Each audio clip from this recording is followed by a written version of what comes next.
Myra's. Hello, welcome. I Need Living Conversations. I'm Julian Catari.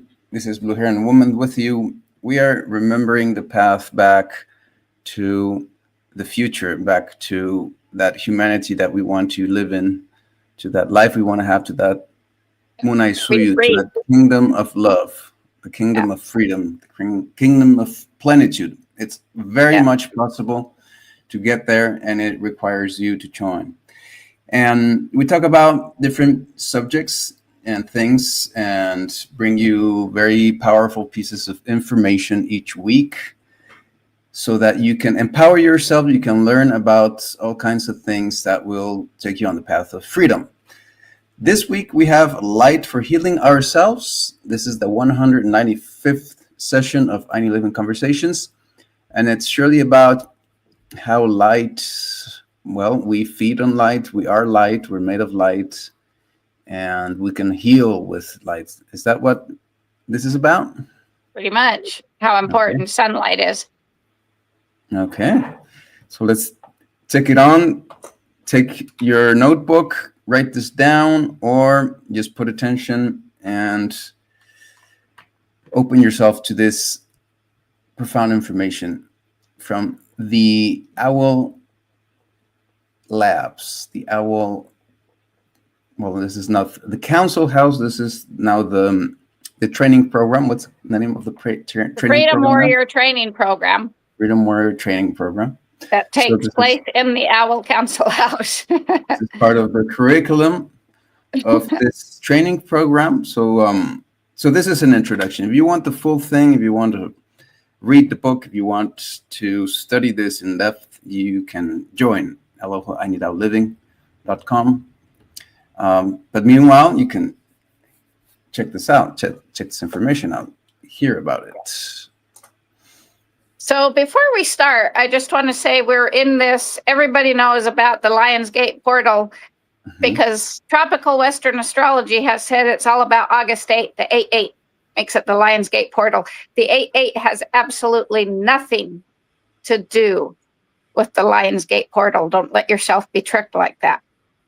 Yeah, that's a Gregorian date. It doesn't even have to do anything with astrology. No. What the Lionsgate portal is when the Egyptians saw the heliacal rising of the star Sirius, which is in Orion's belt. Oh, wow. And so this happens every year. It varies. It's in August, and it's happening right now. But what makes this year most potent is that Jupiter and Venus are fully aligned with the star Sirius right now. Okay. And that's the first time in 12 years. Oh, okay. So there's something about that. Okay. This is an extremely potent portal, Lionsgate portal, that had nothing to do with the Gregorian calendar. Okay. Yeah. So it's not the 8th of the 8th. Yeah. No. If this morning I've been seeing the two bright stars, and this astrologer I watched, who gave this information, and I shut her off because she's a tropical Western astrologer. But she's saying the Sirius is the brightest star in the sky. So the two stars two morning stars that I've been watching, I thought have been Venus and Jupiter. Now I'm wondering if they're Venus and Sirius, and that I've not even seen Jupiter because he's so much dimmer than Venus and Sirius. Yeah, it's not. I can't even observe planets here because it's so cloudy. It's just not a. Yeah. There's no point. Yeah. Well, I got a good view of them this morning. It was beautiful.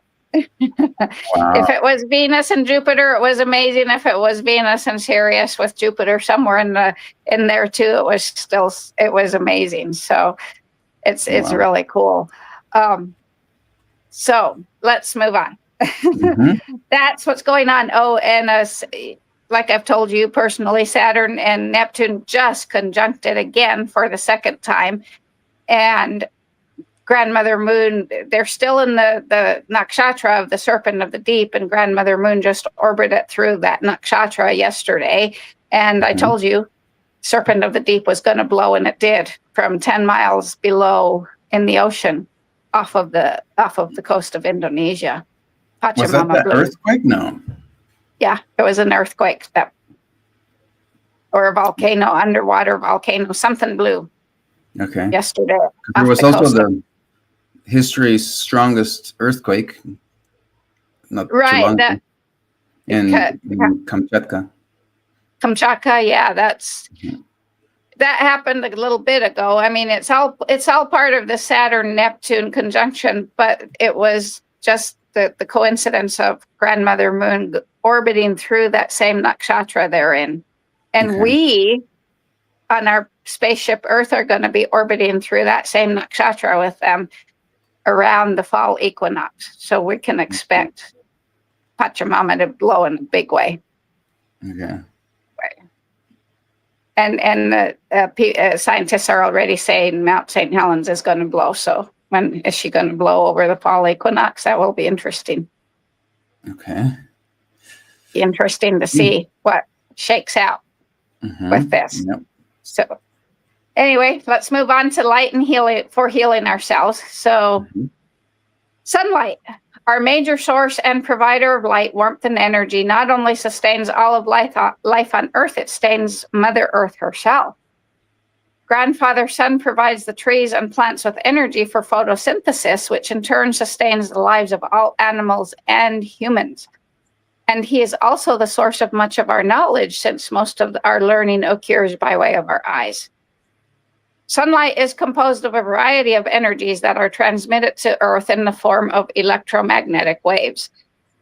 And not just electromagnetic. We'll get into that, not Mhm. tonight, but in another time. Only a small portion of these waves reach Mother Earth's surface, and only about 1% of the total electromagnetic spectrum is thought to be perceived by our eyes. So we perceive only a minute fraction. This visible portion of the electromagnetic spectrum contains all the colors of the rainbow and is the most important key to human functioning and evolution. So our lives, health, and well-being are truly dependent on Grandfather Sun. Day is conceived and represented by yellow of the sun, the blue of the sky, and the green of the earth. And as the day progresses, environmental color changes become evident, as well as their corresponding effect on all living things. So the end of the day, beginning with the red-orange of sunset flowing into the dark blue of night, initiates a gradual slowing down of all physiological activity, followed by tranquility and rejuvenation. And as nature gradually moves from one end of the color spectrum, the red-orange of the day, to the other end, the dark blue of night, our bodies also shift from one mode of function, which is work, to another, which is rest. Based on the awareness that daily color variations in the environment are intimately connected to the body's daily rhythmic changes, we have also recognized that seasonal color changes also reflect biological alterations in all living beings, not just humans. Our ancestors knew that the role that light plays in the development of living things. In Heliopolis, the Greek city of the sun, which was famous for its healing temples, sunlight was broken up into spectral components or colors, and each component was used for a specific healing purpose. One of their physicians wrote that exposure to the sun is highly necessary in persons whose health needs restoring and have a need of putting on weight. So skinny people need sun to put on weight. Okay. I need a sunnier place. Yeah, you do. So a Nobel Prize winner concluded that all the energy we take into our bodies is derived from the sun. He saw that through the process of photosynthesis, the sun's energy is stored in plants, which are in turn eaten by animals, and then animals are eaten by humans, and we eat some of the plants too. Digestion and assimilation by animals and humans are concerned with breaking down, transferring, storing, and utilizing this light-created energy. He also discovered that many enzymes and hormones involved in processing this energy are colored and very sensitive to light. He has said that light striking the body can literally alter the basic biological functions involved in processing the body's fuel, which powers our lives. Other researchers have discovered that light and color can play a remarkable role in how effectively certain enzyme systems regulate biological activity within the body. They found that some colors of light can stimulate certain bodily enzymes to be 500% more effective. So the human body is nourished directly by the stimulation of sunlight, or nourished indirectly by eating foods, drinking fluids, or breathing air that has been vitalized by the sun's light energy. Our eyes are wonderful tools for the examination and understanding of the universe, as well as primary sources of social contact and self-expression. Light's relationship to our eyes as the major entry points into the body and its subsequent effects on the development of our consciousness and consequent total functioning were noted quite early in history. The eyes, which are actual extensions of our brain, are more intricate and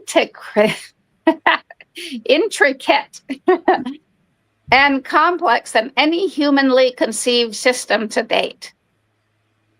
To illustrate this, the Space Shuttle Columbia has 5.2 million parts and could be compared to a single eye that contains 137 million photoreceptors and more than 1 billion parts. So it could just maybe vaguely be compared to our one eye.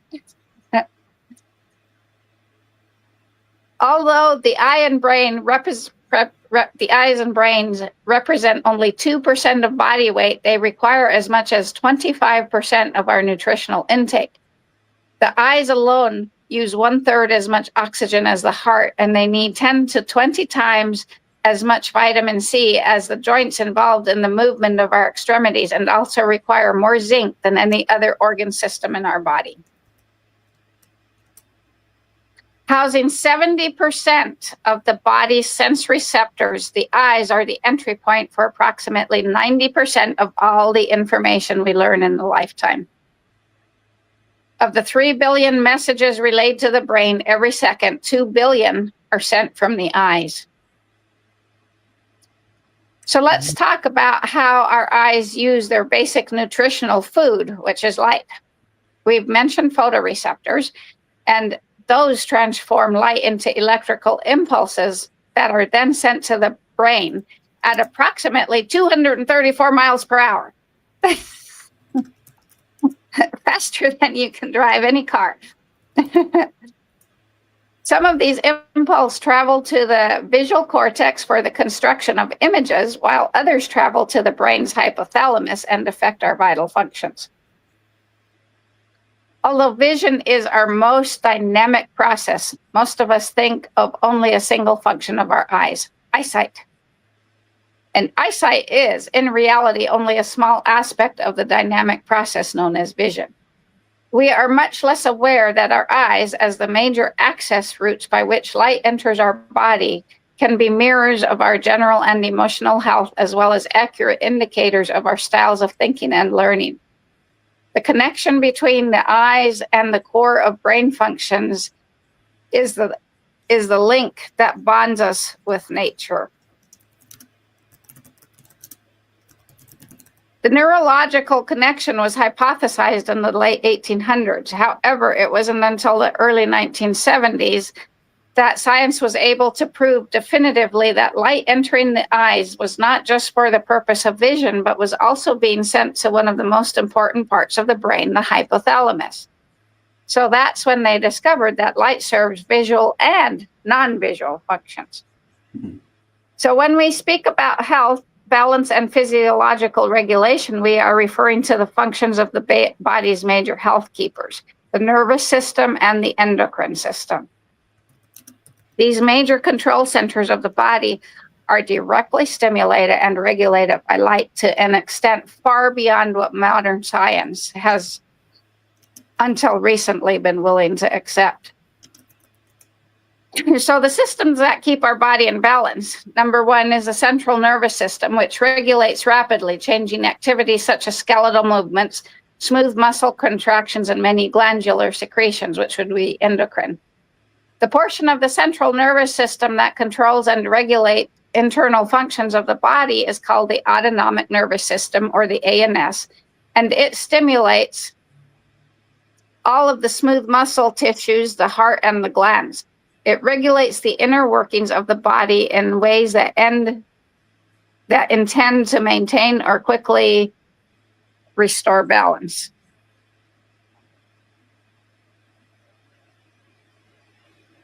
It does this through two subsystems called the sympathetic nervous system, or the SNS, and the parasympathetic nervous system, or the PNS.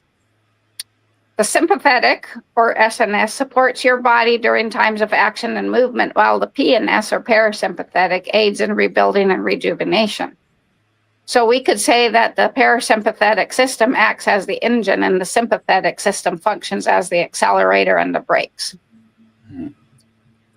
Most of our internal organs are affected by both.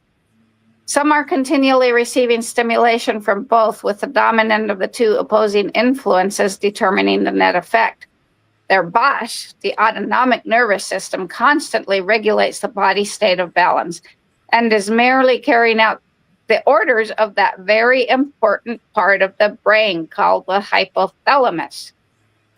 The hypothalamus, which receives light energy, which is our biggest boss, I guess. By the way, so the hypothalamus receives light energy by the way of our eyes, then coordinates and regulates most of our life-sustaining functions, and also initiates and directs our reactions and adaptations to stress. It acts like a chief officer, passing on orders from the brain to the rest of the body and seeing to it that they are carried out. The hypothalamus is composed of two major zones. One controls the sympathetic system and stimulates hormone production. The other zone, which is the endocrine. The other zone controls the parasympathetic system and inhibits hormone production. The hypothalamus may be the single most important unit of the brain, standing as high command and maintaining harmony within the body. So if we were looking at this in military terms, I guess the brain would be our commanding 5-star general, and the hypothalamus would be the command sergeant major. Okay. The endocrine system then consists of these glands: the pituitary, the pineal, the thyroid, the parathyroid, the thymus, the adrenals, the pancreas, and the gonads. The major gland is the pituitary, often called the master gland because it controls most of our body's hormone secretions, and it also is divided into two portions, the anterior and the posterior. See, we cannot get away from yin and yang. Cannot. The pineal gland has a rightful place at the center stage as another master gland. It's shaped like a pine cone, that's why it's called the pineal, and it's located deep in the center of our brain. It's only the size of a pea, yet its functions are vast. It acts as our body's light meter, receiving light-activated information from our eyes by way of our hypothalamus, and then sending out hormonal messages that have a profound effect on our mind and body. Its activity is regulated by environmental light changes and Mother Earth's electromagnetic field. And so it transmits information to the body pertaining to the length of daylight.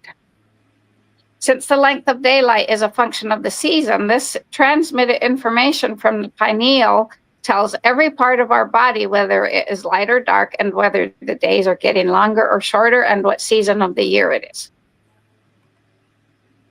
In this way, our body stays closely attuned to nature and is able to make appropriate physiological adjustments that will prepare it for upcoming environmental changes.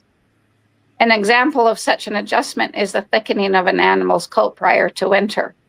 The timing of these physiological events is very critical to the health and propagation of a species. And since the pineal gland seems to adjust the entire physiology of the organisms to their environment, the physical size of the gland seems to vary according to where animals live.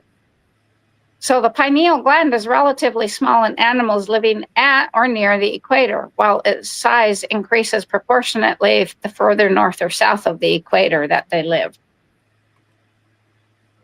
In species like the elephant seal, it occupies 50% of the brain. So we could say, since New Age spirituality considers the pineal gland the source of enlightenment, I guess the elephant seals are the most enlightened species on the planet. Okay. In creatures like birds, lizards, and fish, light stimulates the pineal by penetrating directly through the skull. In many reptiles, it has all the photoreceptive elements characteristic of the eye, so it is referred to as our third eye, because in many, it resembles the eye in both structure and activity. In humans and in all hairy creatures, light stimulates the pineal exclusively by way of our eyes, so it is an integral part of our vision system. It's highly active when we are young, and it's responsible for preventing the premature onset of puberty and development of sexual functions. Its light-activated information is primarily used to orchestrate all of the body's functions and synchronize them with our external environment. It accomplishes this by utilizing light-related messages, which it receives from our body's biological clock in our hypothalamus to determine when to release the very powerful hormone named melatonin. And the secretion of melatonin follows a regular daily rhythm. It's released in response to darkness, reaching its highest level in the middle of the night and its lowest level during the day. During its peak release period, which is about 2 to 3 o'clock in the morning, its level can increase by tenfold. Once released, melatonin not only directly affects our body's biological clock, it also gets secreted directly into the blood, so it has a much more widespread effect. So it acts as a gland and as an organ by way of its direct pineal to brain connections. Melatonin, secreted in response to darkness, can be found everywhere in the body and affects all bodily functions. Its levels change in response to very small amounts of light if we are exposed to such light for at least 1 hour. So not a single cell in our body can escape the influence of light striking our eyes. The ability of our pineal gland to determine whether it is light or dark outside and to tell our body when to work and when to rest allows our biological rhythms to adhere smoothly. So we are truly a light body. Mm-hmm. At this point, approximately 100 bodily functions have been identified as having daily rhythms. Although these rhythms are genetically programmed to complete a cycle approximately every 24 hours, by our clock as we know it. The precision of their schedule and their ability to function in concert with other bodily rhythms requires regular exposure to the sun's day-night cycle. Without this solar influence, the many rhythmic functions of the body would resemble an orchestra without a conductor. And I think that's probably the vast cause of all diseases is people just aren't getting sun. So their body is like an orchestra without a conductor. So light enters our eyes not only to serve vision, it also goes directly to our body's biological clock within the hypothalamus, which acts as a puppet master who quietly and out of sight controls most of the functions that keep our body in balance. So here's the bottom line. We cannot see anything until light hits it. Light gives life to the object it strikes, and the objects then appear as colors flowing into forms. Color derived from light is a form of radiation and are X-rays, ultraviolet rays, and microwaves. The difference lies in the fact that radiation of the wavelengths or energy of colored light is visible to us while radiation of other wavelengths is not. Visible light differs from X-rays only in its wavelengths. So as we look at Mother Earth and her gifts surrounding us, we notice that the color provides the basic harmony within nature. It coordinates, differentiates, and blends all forms of plant, animal, mineral, and human life, segregating night from day and altering with the climatic changes of the seasons. Color uniquely distinguishes everything in the universe. It acts as a mirror, assisting all of nature's inhabitants to see themselves within the dynamic life processes of other living things and allowing them to act as teachers for each other. Color has always been the thread that weaves us into the fabric of life. For all color is light, and light is life itself. Light is life itself.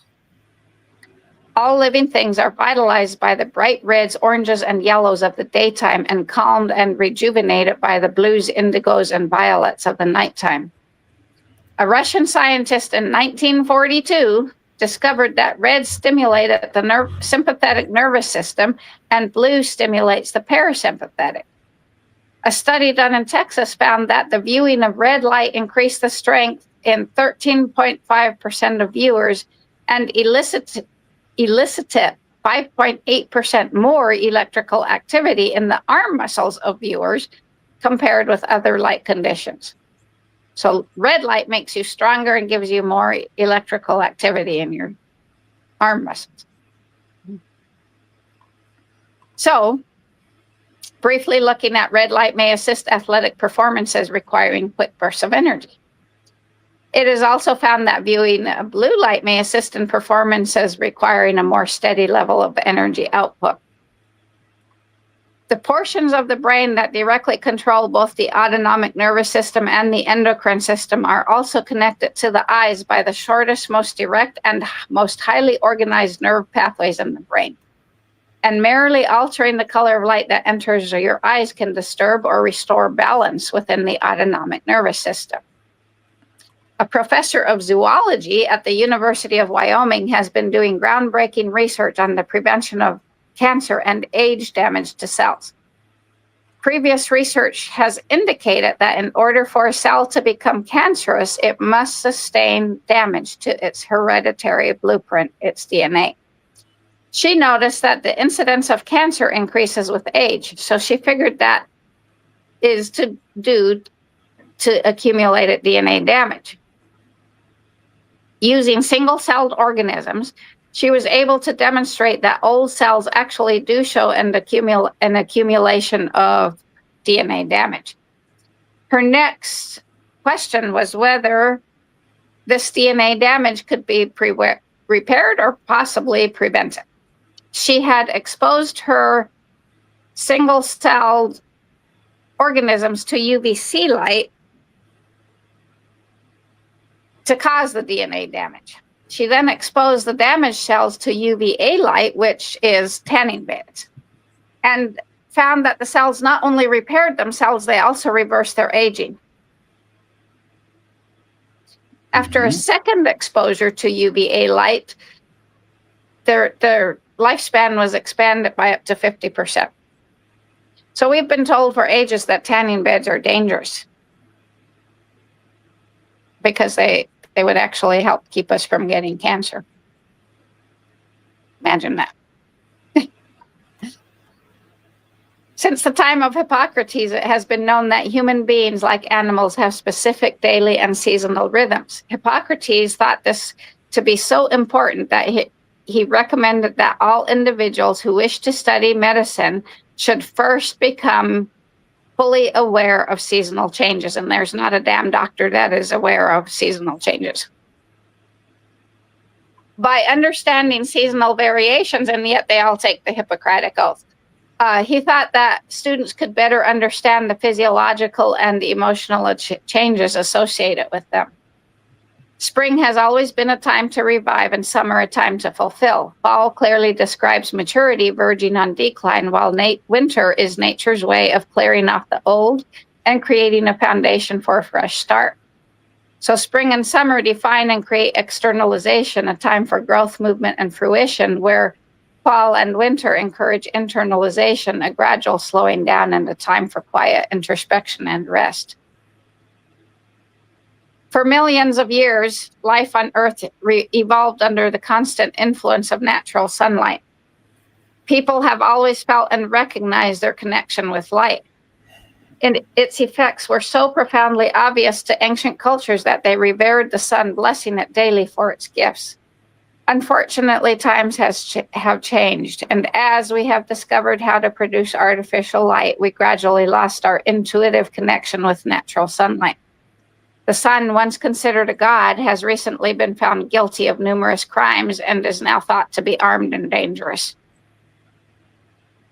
What are the real facts of sunlight? Why does the term ultraviolet light immediately cause us to think of cancer, cataracts, aging, and wrinkles? The simple fact is that all our blocking of UV rays are severely weakening our bodies. UV light through our eyes actually stimulates our immune systems. UV light in large amounts can be harmful. However, in moderation, it acts as a life-supporting nutrient that is highly beneficial. Sunlight contains large amounts of UV ultraviolet radiation, and UV light is classified by either near UV, which would be UVA and mid UV, to UVB, or far UV, which is UVC, depending on their wavelengths. Near UV or UVA is responsible for the tanning response in us. Mid UVB seems to activate the synthesis of vitamin D and the absorption of calcium and other minerals. And let me make a point here. I've been asking alcohol since it's so demonized. I need you to show me that you're not a demon. I have recently found out that the American Medical Association has said that our daily requirement of vitamin D is about 100 times more than it needs to be. And guess what? Guess what a toxicity of vitamin D does? Too much vitamin D does. I don't know. It creates facial deformities. So fetal alcohol syndrome is not caused by alcohol. It's caused by too much vitamin D. Okay. From all the vitamin D in milk and the supplements and. Oh wow. Yeah. Who would have thought We're getting that? about 40,000 times more vitamin D than we need. Wow. And that daily, right? And yeah. Not alcohol, it's vitamin D causing it. Far UVC is mostly filtered out by our ozone layer and kills and damages. Sun therapy was very popular in Europe until the late 1930s. One of the most famous practitioners of sun therapy was a doctor named Auguste Rollier, who was the director of a sun therapy clinic in the town high in the Swiss Alps. He attributed the therapeutic action of the sun to UV rays. His clinic was 5,000 feet above sea level because he said that the air is transparent at that altitude and easily traversed by the sun's rays. He said his patients would get the best results if they received the highest amount of ultraviolet light.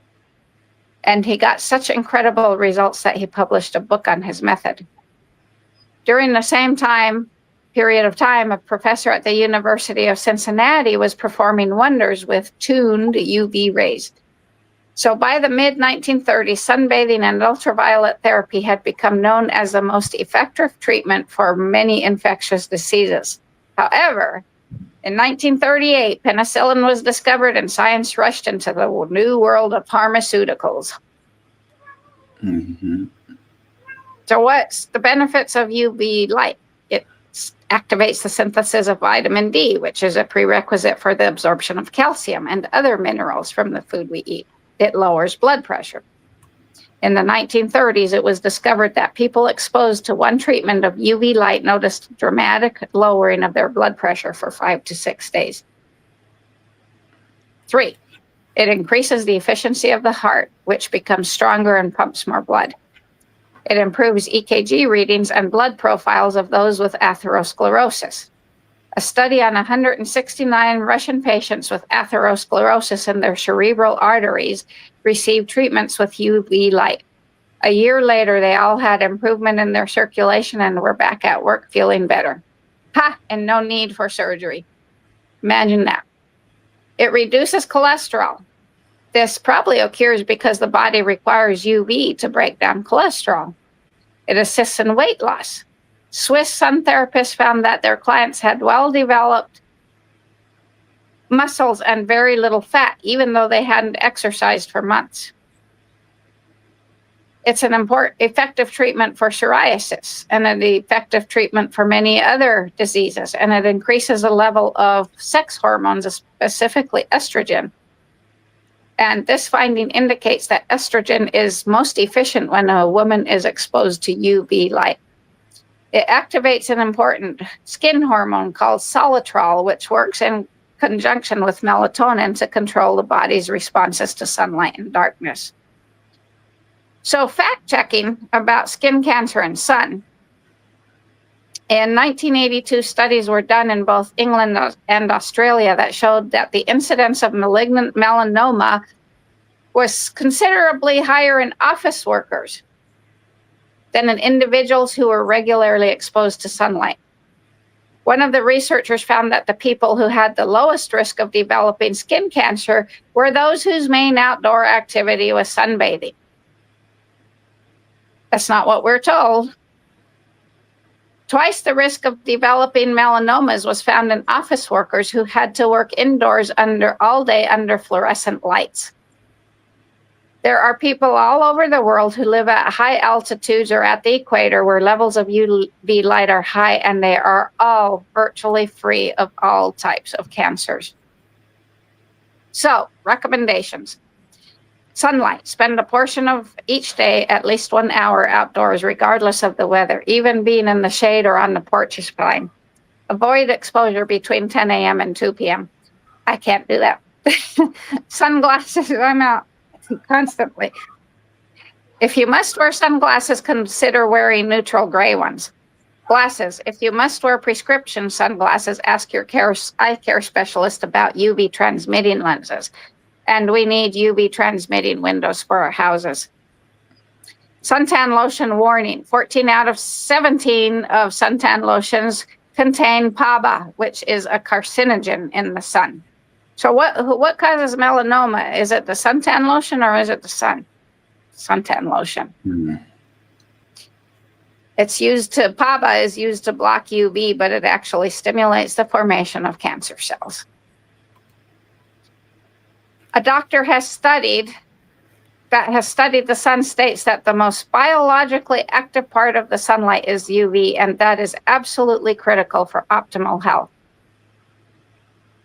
It has been, and we're almost done, so it has been calculated that the entire volume of blood in our body that is pumped by our heart circulates through our eyes every 2 hours.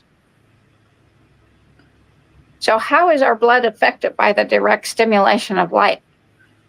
Every substance, vitamins, chemicals, and minerals ingested by us as food has a maximum wavelength absorption characteristics.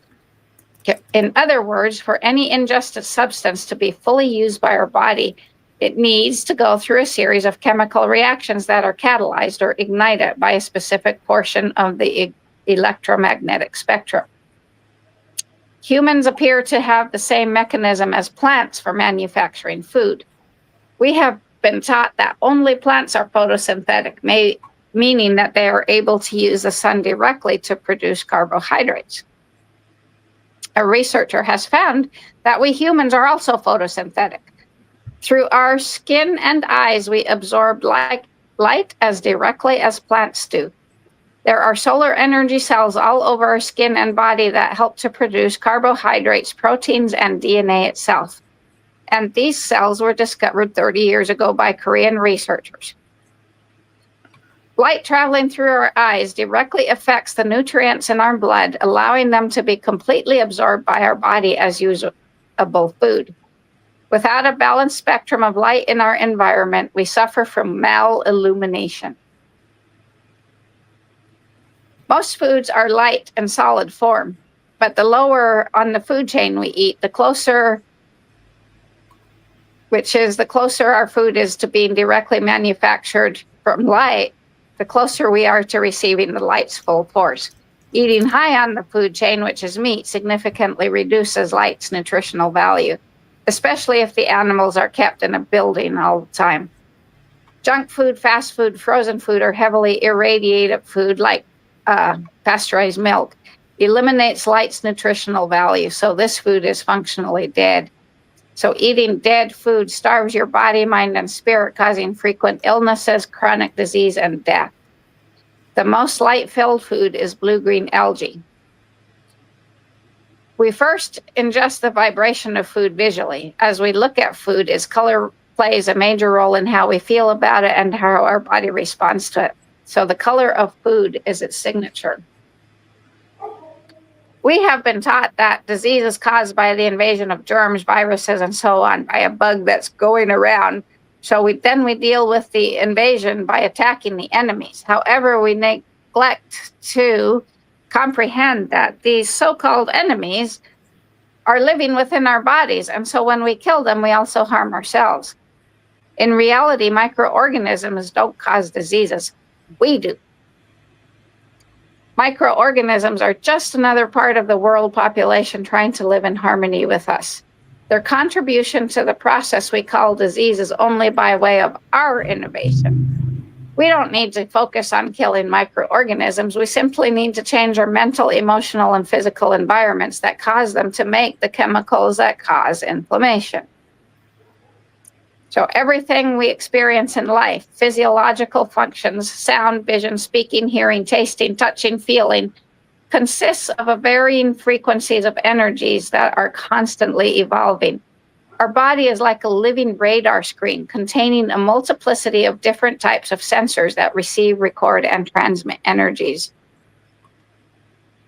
It has been well documented that all living things take in and radiate light. A German chemist and physicist found that the cells of living things radiate light. These biophotons, or particles of light given off by our body, range from the ultraviolet to the infrared portions of the electromagnetic spectrum.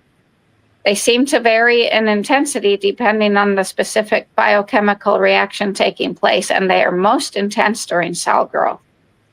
Indian scientists and doctors have found that the electromagnetic fields surrounding living things act as identifying fingerprints that can predict and/or identify certain physical and emotional disorders.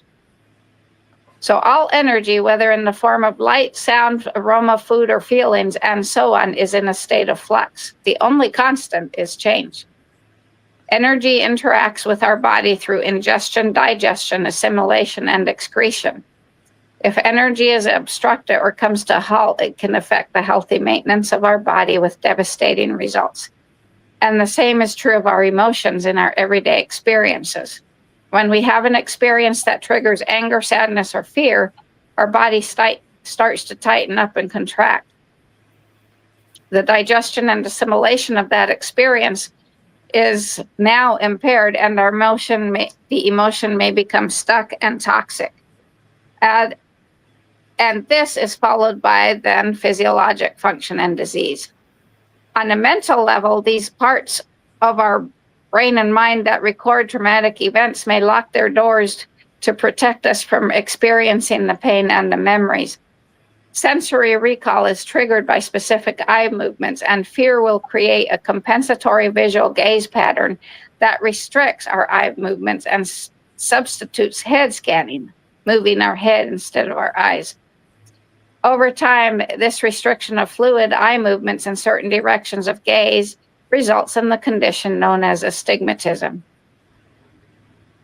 There are 3 factors that block our biological receptivity. Number 1, excessive time spent under artificial light that lacks the necessary wavelengths and hinders stimulation of body sensors, which then lose part of their function. 2, excessive use of sunglasses blocks certain portions of the spectrum from entering through our eyes. And 3, trauma may cause some sensors to close down so that they do not receive certain wavelengths of light, even if they are present in the light source. So our body is like a sieve. It is built to allow energy or light to flow through it. If our receptivity to certain aspects of experience has been reduced, then the sieve has become clogged, impeding the flow and preventing the reawakening of the original experience that caused that portion of our being to close down. So by treating the body with the portion of the total spectrum that is blocked, that sensor can be woken up and energy is loosed up and dissipated. Wow, that's a load, huh? Yeah, Wow, it's a lot. we have to study that more in depth and practice all that. We need to get into developing all this information. This is just a start, I guess. Yeah, it's just a start. Mm-hmm. So what's so everybody's gonna get out now, take more sun, I bet, and have a different perspective about health. And there's a lot more things regarding wellness and health that we share normally here in our conversations. Not all of our conversations are about health. We go over legal things, we go over history, we go over magical spirituality. I mean, you name it, but it's all encompassed in this Owl Council House training program, our Field Army training program. Right. And you can join us anytime you want to. You can do that at elohaiNidalLiving.com. And we're going to continue here, meanwhile, coming to you each week with one of these conversations. What do you think it's going to be for next week? We are going to talk about the Hermetic principle that governs the universe of mentalism. Okay. And you're going to say, how can we spend an entire hour talking about mentalism? Well, because we're going to talk about how our thought forms, our negative thought forms, create pendulums or quantum particle beings, and how those quantum particle beings or pendulums fuck up our lives. Wow, that's something everybody needs to hear about. Because I think one of the challenges, I think the system somehow knows about this and is taking advantage of this, and they are broadcasting this mental states everywhere. And that's, I hope you folks have advanced in the process of not being so much on this or that and this channel, on this social media, listening to this news thing. And if you're here listening to this, you probably have done that already. So because they're casting spells all the time. And well, the quantum particle beings, or the pendulums, or David Icke calls them archons, they need to swing. Basically, being a pendulum, they need to swing, and they need to feed off of energy and so they feed off of if our energy is equal to theirs, they will feed off of it. Absolutely. And they will spit you out and suck you dry and spit you out. They're basically vampires. And it doesn't matter if you're against them, they're still going to feed off your energy. That's why I received a very direct order from heaven, from Pachamama, from Gaia, from our cosmic great mother, to not be against anything, to just be for freedom, unity, inequality for everyone. Wow. Because when you're against something, you're still adding energy to that quantum particle being or that pendulum. Mm-hmm. So definitely something that we want to hear about, because it's going to help us avoid falling into this. It's just, this is really new. This is really breakthrough information that you're going to give us next week. I really look forward to listening to that. So the title, the principle of mentalism, the first Hermetic principle of mentalism, or something like that. I haven't titled it yet. Okay. We'll think of something, but that's in advance for people listening to this. Let's say, because these principles are immutable, they govern. They're called Hermetic principles because of Hermes Trismegistus, but these are the principles that govern, that sustain, contain, that, right? When we've talked about science has discovered God as this principle, and principle must contain, sustain, constitute, forget what all the words, it's creation. These are immutable, and we have to understand them, because it doesn't give a shit if we don't understand them. We still have to live by them. So we must understand them, and we must understand that everything is consciousness or mentalism and thoughts. And so this is, and how our thoughts our energy, and because of this, and energy doesn't ever dissipate; it just changes forms. Mm-hmm. So this is the most profound, and there's scientific experiments to back up. Like, I just heard the other day that when you say "I'm tired," that goes directly to your hypothalamus, which then tells your body to release a hormone, which then makes your cells literally tired. So, Yeah. right. So I was telling a person that the other day, and she was like, "Oh." I'm like, "Yeah." You could say, I am great, but I feel kind of tired," and your body wouldn't do the same thing. Yeah. Wow. So you're going to give us all those clues and all those tips and all that information. We're going to talk about all the science that goes behind it, along with, and nobody talks about these quantum particle beings or pendulums. Mm-hmm. Wow. So amazing.